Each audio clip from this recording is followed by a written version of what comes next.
بسم اللہ الرحمن الرحیم۔ اب جو ہے وہ ہم علم النحو کے بارے میں پڑھیں گے۔ سب سے پہلے جو ہے ہم اس کی تعریف پڑھیں گے، ٹھیک ہے؟ اچھا، یاد رکھیے گا کہ جو ہم تعریف جب ہم کسی چیز کی پڑھتے ہیں، کسی چیز کی ڈیفینیشن پڑھتے ہیں، اس کا فائدہ کیا ہوتا ہے؟ ٹھیک ہے، اس کا فائدہ یہ ہوتا ہے کہ وہ جو اس کتاب کے اندر، ٹھیک ہے، جس کی ہم تعریف پڑھ رہے ہوتے ہیں، اس کتاب کے اندر جو مجہول چیز ہوتی ہے، یعنی جو ہمیں معلوم نہیں ہوتی ہے، اس کے بارے میں ہمیں معلومات مل جاتی ہے، ٹھیک ہے، اس کے بارے میں ہمیں علم ہو جاتا ہے۔ اب مثال کے طور پر آپ کو علم النحو کے بارے میں کچھ نہیں پتا تھا نا کہ علم النحو میں کیا ہوتا ہے کیا نہیں ہوتا۔ ابھی آپ کے اندر یہ کتاب جو تھی مجہول تھی آپ کی نظر میں، آپ کو کچھ پتہ نہیں تھا اس کتاب کے بارے میں، تو جیسے ہی آپ نے اس کی تعریف پڑھیں گے تو اس کی جو مجہولات تھے، جو آپ کو چیزیں معلوم نہیں تھی، وہ چیزیں معلوم ہو جائیں گی، ٹھیک ہے؟ تو سب سے پہلے ہم جو ہے وہ تعریف پڑھتے ہیں تاکہ آپ کو اس کتاب کے بارے میں تھوڑا پتہ لگ جائے، اس کی ڈیفینیشن کہ یہ کتاب ہے کیا، اس میں ہم نے کیا چیز سیکھنی ہے، کیا چیز پڑھنی ہے۔ تو نحو کے بارے میں سب سے پہلے تعریف پڑھتے ہیں کہ نحو ایسے اصولوں کو جاننے کا نام ہے، ٹھیک ہے؟ ایسے قواعد، اصول کس کو کہتے ہیں؟ قواعد کو، ٹھیک ہے؟ ایسے قواعد کو جاننے کا نام ہے کہ جن کے ذریعے ہم اسم، فعل اور حرف کے آخر کو معرب اور مبنی ہونے کے اعتبار سے پہچانیں گے۔ اچھا، میں آپ سے نا ابھی میں نے سوال کرنا ہے آپ سے، جب پوری کلاس ہو جائے گی نا پھر سوال کروں گا، آپ نے ذہن میں رکھنا ہے کہ اسم کو صحیح تلفظ اسم کا کیا ہے، جو میں نے آپ کو کل بتایا تھا، ٹھیک ہے؟ اس کا صحیح تلفظ میں آپ سے انشاءاللہ بھی کلاس کے بعد پوچھوں گا، تو آپ نے ذہن میں رکھنا ہے۔ تو اگر مجھے یاد نہ رہا تو آپ نے بتانا ہے کہ آپ نے یہ پوچھنا تھا۔ تو اسم، فعل اور حرف کے آخر کو معرب اور مبنی ہونے کے اعتبار سے پہچاننا۔ معرب اور مبنی کیا ہوتا ہے، اس کے بارے میں ہم آگے پوری بحث پڑھیں گے۔ معرب کی الگ بحث آئے گی، مبنی کی پوری الگ بحث آئے گی، ٹھیک ہے؟ چونکہ ہم پوری کتاب کی یہ تعریف کر رہے ہیں نا، تو جب جو تعریف ہوتی ہے وہ اپنے اندر پوری کتاب کو سمیٹ لیتی ہے، ٹھیک ہے؟ تو اس میں اسم، فعل اور حرف کے آخر کو، یعنی اس کے آخر میں کیا اعراب آئے گا، اور معرب اور مبنی ہونے کے اعتبار سے پہچانیں گے، ٹھیک ہے؟ یعنی یہ اعراب جو ہے وہ بدلتا رہے گا یا نہیں بدلے گا، اور بعض کلمات کو بعض کے ساتھ ملانے کی کیفیت معلوم ہوگی، ٹھیک ہے؟ جب بعض کلمات کو بعض کے ساتھ ملائیں گے، ایک الگ کلمہ ہوگا دوسرا الگ کلمہ ہوگا، جب ہم ان کو ان کے ساتھ ملائیں گے، ٹھیک ہے، تو ملانا کس طرح ہے، یہ بھی کیفیت جو ہے وہ ہمیں علم نحو کے ذریعے سے حاصل ہوگی۔ یہ تھی علم نحو کی تعریف۔ آگے لکھا ہوا ہے علم نحو کا موضوع۔ اچھا، موضوع کا کیا مطلب ہوتا ہے؟ موضوع سے کیا ہوتا ہے، اس سے جو ہے وہ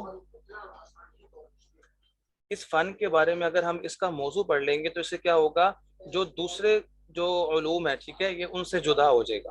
یعنی ہر کتاب کا، ہر فن کا الگ سے ایک موضوع ہوتا ہے، ٹھیک ہے، یعنی جس میں ہم نے اس سے بحث کرنی ہوتی ہے۔ اب جو نحو کا موضوع ہے، نحو میں ہم جس چیز سے بحث کریں گے وہ ہے کلمہ اور کلام، ٹھیک ہے؟ اب علم طب جو ہے اس میں آپ کلمہ اور کلام سے بحث نہیں کریں گے، ٹھیک ہے؟ اس سے آپ کو موضوع سے کیا معلوم ہوگا؟ موضوع سے یہ معلوم ہوگا کہ وہ کتاب دوسری کتاب سے ممتاز ہو جائے گی، الگ ہو جائے گی۔ آپ کو یہ پتہ لگ جائے گا بھائی اس کتاب کے اندر ہم یہ چیز سے بحث کریں گے، اور علم صرف کے اندر ہم جو ہے وہ کسی اور چیز سے بحث کریں گے، اور علم طب کے اندر ہم کسی اور فن سے بحث کریں گے، اور بایولوجی میں ہم کسی اور سے، اور فزکس میں ہم کسی اور چیز سے بحث کریں گے، ٹھیک ہے؟ یہ اس کو کہتے ہیں موضوع۔ یعنی اس موضوع کا فائدہ کیا ہوتا ہے، ایک علم دوسرے علم سے جدا ہو جاتا ہے، ٹھیک ہے، ممتاز ہو جاتا ہے۔ تو علم نحو کا موضوع کیا ہوگا، ہم اس میں کس چیز سے بحث کریں گے، کلمہ اور کلام سے۔ کلمہ کہتے ہیں ایک کو، ایک لفظ کو، اور کلام کہتے ہیں ایک سے زیادہ الفاظ کو، ٹھیک ہے؟ تو اس علم کا، علم نحو کا موضوع کیا ہے، کلمہ اور کلام۔ جیسے علم طب کا موضوع ہے انسان کا بدن، ٹھیک ہے؟ اب دیکھیں یہ الگ ہو گیا نا، ایک علم دوسرے علم سے ممتاز ہو گیا کہ نہیں ہو گیا؟ علم نحو کا موضوع الگ ہو گیا، علم طب کا موضوع الگ ہو گیا۔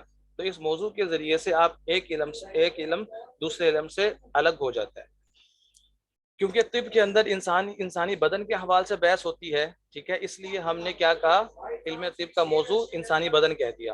اور چونکہ اس فن کے اندر کلمہ اور کلام سے بحث ہوتی ہے تو ہم نے اس علم کے موضوع کو کیا کہہ دیا، اس علم کا موضوع کلمہ اور کلام ہے۔ آگے ہے علم نحو کی فضیلت۔ فضیلت کو تو آپ کو پتا ہے کہ اس سے جو ہے وہ اہمیت پیدا ہو جاتی ہے، اس کا مقام جو ہے وہ انسان کے اندر بیٹھ جاتا ہے، اس کی امپورٹنس جو ہے وہ ہمارے اندر آ جاتی ہے کہ بھائی ہم نے اس فن کو ضرور پڑھنا ہے۔ تو علم نحو کی فضیلت کیا ہوگی؟ علم نحو کی فضیلت کے لیے صرف اتنی بات ہی کافی ہے کہ قرآن و حدیث کو سمجھنے کا ذریعہ ہے، ٹھیک ہے؟ سب سے بڑی وجہ یہی ہے۔ اگر آپ صرف اتنا کہہ دینا کہ علم نحو کی سب سے بڑی فضیلت کیا ہے کہ اس سے ہمیں قرآن اور حدیث جو ہے وہ سمجھ میں آنا شروع ہو جائے گا، تو یہ کافی ہے۔ باقی مزید جو ہے وہ اور بھی چیزیں ہم سمجھ لیتے ہیں۔ باقی اس کے بارے میں حضرت عمر فاروق رضی اللہ تعالیٰ عنہ کا قول ہے جو فرماتے ہیں یہ علم نحو کو اس طرح سیکھو جیسے تم سنن اور فرائض سیکھتے ہو، ٹھیک ہے؟ تو آپ کو پتہ ہے کہ فرائض سیکھنا جو ہے وہ ہر انسان کے لیے ضروری ہے، اگر وہ نہیں سیکھے گا تو وہ فرض ادا نہیں کر سکے گا، تو وہ گناہ گار ہوگا، ٹھیک ہے؟ اب ظاہری بات ہے نماز جو ہے وہ ہر مسلمان پر فرض ہے، اب نماز کے اندر کیا کیا کچھ ہوتا ہے تو اس کے بارے میں جاننا بھی تو فرض ہوگا نا۔ ایسا تو نہیں ہے کہ نماز تو فرض ہوگی ہم اس کے اندر کوئی چیز جانیں گے نہیں، تو پھر آپ فرض کو ادا کیسے کر پائیں گے؟ ٹھیک ہے؟ تو اس کے لیے جو ہے وہ آپ کو ان چیزوں کے بارے میں بھی جاننا ہوگا، نماز کے واجبات کتنے ہیں، نواقض وضو یعنی کون سی چیزیں جو ہے وہ وضو کو توڑ دیتی ہیں، کیونکہ جب وضو نہیں ہوگا تو آپ کی نماز بھی نہیں ہوگی، ٹھیک ہے؟ اور کون سی چیزیں جو ہے وہ نماز کو جو ہے توڑ دیتی ہیں، ٹھیک ہے؟ تو یہ ساری چیزوں کا جاننا بھی جس طرح فرض ہے، اسی طرح اس کے اندر کی جو چیزیں ہیں ان کا جاننا بھی فرض ہے۔ تو فرمایا حضرت عمر رضی اللہ تعالیٰ عنہ فرماتے تھے کہ جس طرح آپ سنن اور فرائض کے بارے میں اپنے آپ کو جو ہے وہ پڑھنے کے لیے سیکھنے کے لیے کوشش کرتے ہیں، ٹھیک ہے، یہ سیکھتے ہیں، اسی طرح نحو کو بھی اسی طرح ہی سیکھیں، یہ بھی اتنی ہی اہم ہے۔ اس کے بارے میں وہ مشہور مقولہ کیا ہے؟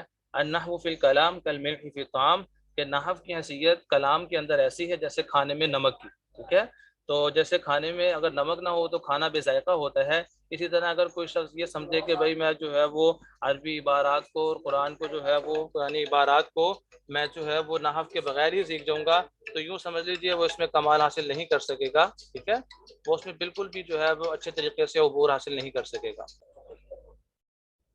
جی، ہم پڑھ رہے تھے علم نحو کے بارے میں مشہور مقولہ، تو دوسرا مشہور مقولہ کیا ہے؟ الصرف ام العلوم والنحو ابوہا، کہ جس طرح جو ہے وہ صرف جو ہے وہ تمام علوم کی ماں ہے اور نحو تمام علوم کا باپ ہے، جس طرح کہ باپ اور ماں کا جو ہے وہ انسان کے دل میں عظمت ہوتی ہے، ان کی امپورٹنس ہوتی ہے، ان کی اہمیت ہوتی ہے، اسی طرح یہ دو جو فن ہے صرف اور نحو ان کی بھی بہت زیادہ اہمیت ہے، ٹھیک ہے؟ آگے اس کے بعد آ جاتے ہیں کہ علم نحو کی ضرورت کیوں پیش آئی، ہم نے اس فن کو کیوں لکھا؟ قرآن بھی موجود تھا، حدیث بھی موجود تھی، اس کے باوجود ہم نے علم نحو کو کیوں وضع کیا، اس کو کیوں لکھا گیا، ٹھیک ہے؟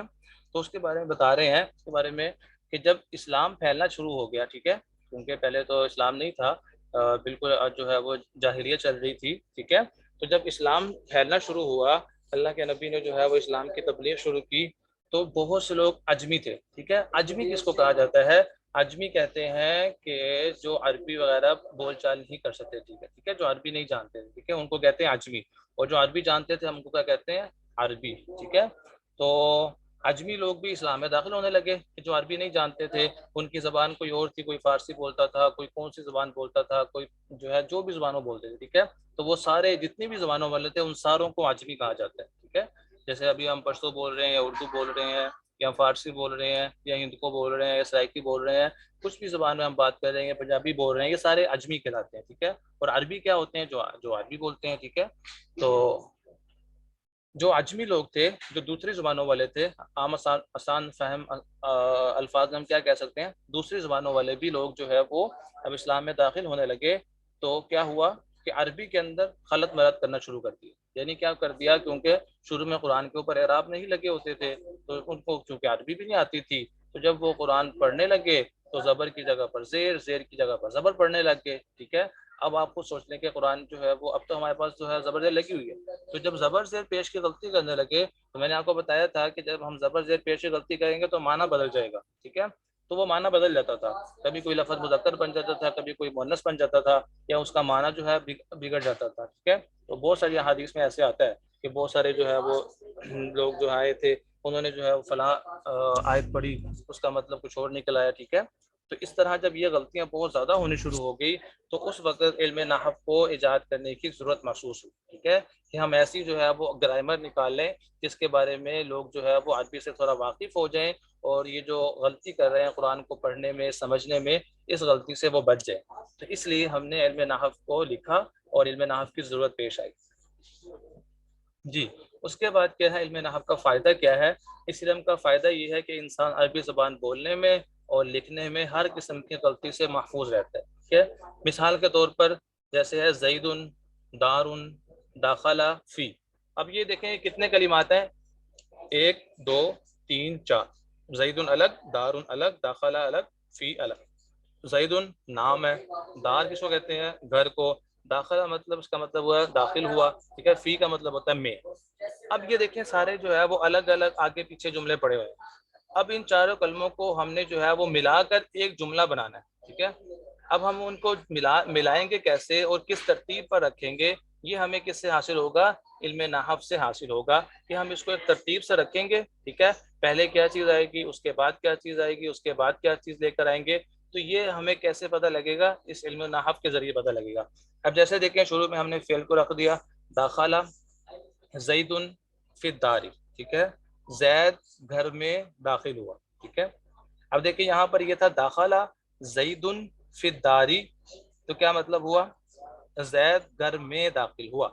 اب آگے دیکھیں اگلا بھی یہی لفظ لکھا ہوا ہے، داخلہ زید فی الداری کی جگہ پر ہم نے کیا کر دیا؟ فی دارن، ٹھیک ہے۔ یہاں پر دیکھیں فی الداری میں الدار جو گھر تھا اس کے شروع میں الف لام لگا ہوا تھا اور آخر میں ایک زیر تھی، جبکہ دوسری مثال میں دیکھیں کیا ہوا کہ جو دار تھا اس کے شروع میں الف لام بھی ہٹ گیا اور دو زیر آ گئی۔ اب آپ اس کے بارے میں آپ آگے جب پڑھنا پڑھیں گے تو ایک قاعدہ پڑھ لیں گے کہ بھائی الف لام، ٹھیک ہے، جو لفظ یہ جو الف لام لگا ہوا ہے، جیسے الحمد کے شروع میں الف لام لگا ہوا ہے، ٹھیک ہے، جیسے الرحمن کے شروع میں الف لام لگا ہوتا ہے، ٹھیک ہے، تو یہ جو الف لام ہے یہ، اور یہ جو دو زبر دو زیر دو پیش، اس کو کہتے ہیں تنوین، ٹھیک ہے۔ تو یہ دونوں چیزیں ایک ہی کلمے میں، ایک ہی کلمے کے اندر کبھی بھی جمع نہیں ہو سکتی، یہ آپ کو نحو نے آپ کو ایک اصول بتا دیا، ایک قاعدہ بتا دیا، ٹھیک ہے۔ تو اب اسی طرح آپ کو جو ہے وہ اس کے بارے میں پتہ لگتا رہے گا، اس لیے ہم نے کیا کرا، پہلے والے میں کیا کہا؟ فی الداری، ٹھیک ہے، زیر لگائی، دو زیر نہیں لگائی، کیوں؟ کیونکہ الف لام اور دو زیریں ایک کلمے میں جمع نہیں ہو سکتی، ٹھیک ہے۔ تو ہم نے کیا پڑھ دیا؟ فی الداری، یہاں پر کہ دیکھیں الف لام نہیں آیا تو ہم نے دو زیر لگا دی، فی دارن، ٹھیک ہے۔ تو یہ دیکھیں اس سے ہمیں ایک اصول مل گیا کہ بھائی ایک کلمے کے اندر الف لام اور تنوین، دو زبر دو زیر جمع نہیں ہو سکیں گی، اگر الف لام آئے گا تو تنوین نہیں آئے گی، اور اگر تنوین آئے گی تو الف لام نہیں آئے گا، دیکھیں اب یہ بھی ہمیں پتہ لگ گیا۔ اور دوسرا اور کیا معلوم ہوگا اس سے ایک اور چیز بھی معلوم ہو جاتی ہے کہ معنی بھی جو ہے وہ تبدیل ہو جاتا ہے، ٹھیک ہے۔ اگر شروع میں الف لام لگا ہوتا ہے اس سے معنی خاص ہو جاتا ہے، ٹھیک ہے، اور جب شروع میں الف لام نہیں لگا ہوتا، تنوین آتی ہے، تو وہ کیا ہوتا ہے؟ عام ہو جاتا ہے، ٹھیک ہے، خاص نہیں ہوتا۔ مثال کے طور پر ہم نے پہلے والے کا ترجمہ خاص کے ساتھ کرنا، تو کیا معلوم کیا؟ زید گھر میں داخل ہوا، ٹھیک ہے۔ اب دوسرا ترجمہ ہم نے کیا پڑھا؟ داخل زید فی دارن، زید ایک گھر میں داخل ہوا، ٹھیک ہے۔ اس کا ترجمہ کرتے وقت ایک بھی کہہ سکتے ہیں یا کوئی گھر میں، کسی ایک گھر میں داخل ہوا، ٹھیک ہے، یہ ترجمہ زیادہ اچھا سمجھ میں آ جائے گا، عام ہو گیا، ٹھیک ہے، کوئی گھر خاص نہیں ہے کہ وہ کسی ایک گھر میں داخل ہوا، ٹھیک ہے۔ تو یہ چیزیں ہمیں کیسے معلوم ہوں گی؟ یہ ہمیں علم نحو کے ذریعے سے معلوم ہوگی، ٹھیک ہے۔ اس کو صحیح طور پر ادا کرنا یہ علم نحو سے ہی پہچانا جاتا ہے، ٹھیک ہے۔ تو یہ ہم نے آج پڑھ لیا کہ اس میں اس فن کی ہم نے تعریف پڑھی، اس کا موضوع پڑھا تاکہ اس کو دوسرے فن سے جدا کر سکیں، کہ دوسرے فن میں کچھ اور چیز پڑھائی جاتی ہے، اس فن کے اندر کلمہ اور کلام سے بحث ہوگی۔ اس کے بعد ہم نے اس کی فضیلت پڑھی کہ قرآن حدیث کو سمجھنا آسان ہو جائے گا، اور اس کے بارے میں حضرت عمر فاروق رضی اللہ تعالیٰ عنہ اور مشہور مقولے پڑھے، ٹھیک ہے۔